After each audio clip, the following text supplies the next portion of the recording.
Why does someone not pray? I'm not talking about you, my dear son or my daughter. I'm not talking about you, but just let's ask the question, why does someone not pray? Well, there could be lots of answers, but Allah has His own answer to that question. It's a pretty scary answer. It's an answer I read in the beginning of this khutbah. He said, فَلَا صَدَّقَ وَلَا صَلَّى وَلَكِنْ كَذَّبَ وَتَوَلَّى. He didn't actually accept the truth, and nor did he pray. Allah says, He was talking about disbelievers, and He said two things. They didn't accept it. This person doesn't accept the truth, and he doesn't pray. Interesting. So, if you say, if he didn't accept the truth, I would expect him to say, La saddaqa wa la amana. Right? But he says, La salla. What that means is, something is missing in you accepting the truth about Allah. No, the child says, I believe in Allah, I'm Muslim. Yeah, you're Muslim here, you're Muslim in your head, but this truth isn't just for your head, this truth is also for your heart. Something is, you're not feeling how true this is yet. You're not feeling how serious this is yet. You don't realize what it is. Sometimes you know something, but you don't think about it. It's true. You know something, you don't think about it. And so, because that's missing, that's why it becomes easy for me to miss prayer sometimes and you to miss prayer sometimes. That will happen because our heart becomes a little distracted. And that truth of this deen, the truth of who Allah is, that truth goes in a shelf in the back of our mind and we get distracted and don't think about it. That's what Allah is saying. So, Allah doesn't need you to pray. And even if you prayed because I'm telling you to, what are you going to do? I'm praying for, how are you going to make the intention? I'm praying 4 rak'ah because my dad won't get off my case. Allahu Akbar. Allah even told us, the Prophet told us, actions have no value unless they have the right intentions. إِنَّمَا الْأَعْمَالُ بِالنِّيَّاتِ.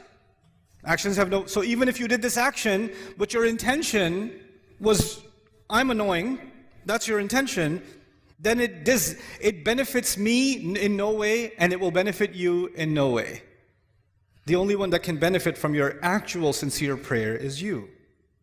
Now, okay, fine. That's the answer to the question, why would someone not pray? 2 more things to talk to you about.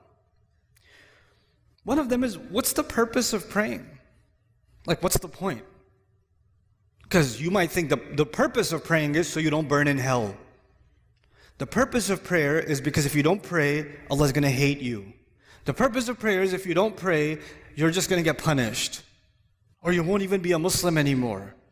The angels will curse you and all this negative stuff. Allah didn't mention those purposes. The purpose of prayer is not to get away from something negative. The purpose of prayer is to run towards something positive. That's the purpose of prayer. Do you know the difference between the student who's studying so they don't fail and the student who's studying because they love the subject? One student is studying because of something positive. The other student is studying because they're trying to escape something negative. An employee who loves their work and an employee who just doesn't want to get fired. They're doing the same exact job, but one of them is so happy, so filled with joy, and one of them is so depressed and so miserable. Why? Because one of them is doing this to escape something negative, and the other one is doing it to go towards something positive. Allah in the Quran, when He told me about the prayer and why we should pray, what's the point of the prayer? He said, He told Musa alayhi salam this when he met him. He said, أَقِمِ الصَّلَاةَ لِذِكْرِ. Is make sure you maintain the prayer so that you can remember me. Maintain the prayer so you can remember me. I told you already, my relationship with you is very limited. But your relationship with Allah started a long time before you even came in this world. And your relationship will continue with Him a long time after you even leave this world. And that relationship is worth remembering because every good thing that comes to you comes from that relationship. Some good things come because I'm your dad.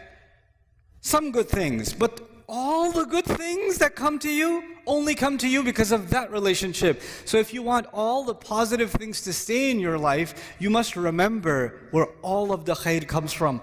all of the ni'mah comes from, all of the rizq comes from, all of the guidance comes from. So Allah says the best way you can remember that is that you remember Allah by prayer. The best way to remember Allah is the prayer. Aqimis salata li dhikri. That's why you should pray. And finally, okay, that's why you should do it. But just because you're doing it for the right reasons, that's not Allah. Allah says that's not enough. There's some benefits too.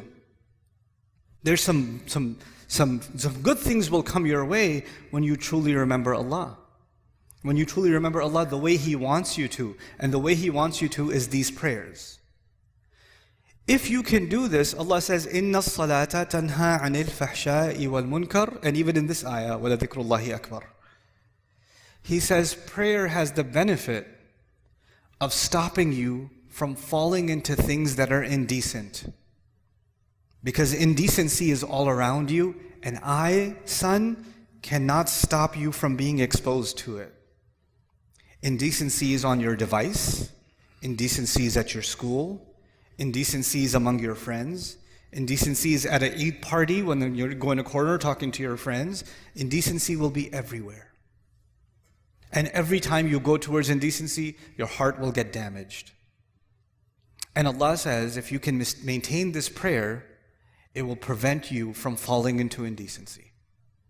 And once you fall into indecency, then you become, like if you're breathing in pollution, at first you will cough, right? But if you stay long enough, you just get used to it.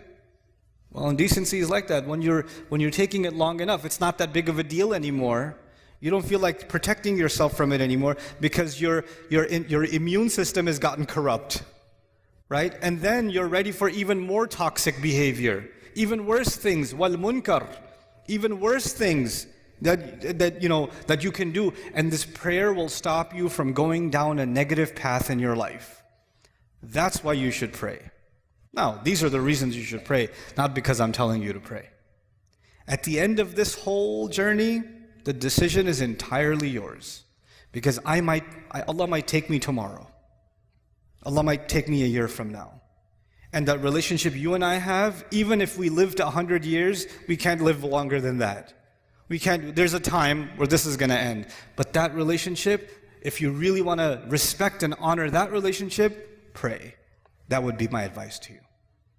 So this is just a small reminder and I'll come back to the parents now, a small reminder for myself and for all of us parents, that the children we've been given to us so we can control them. The more we try to control them, the more frustrated we become anyway. And the more, I have seen this, especially in families that wanted to preserve the deen of their children, the more they tried to push the religion on their children with control, the more those children rebelled in the strangest ways. In the strangest ways. Because the thing that Allah wants to give, the opportunity you have with your children is not to make them surrender to your instructions. The opportunity you have with them is to make them think about things that only you can make them think about.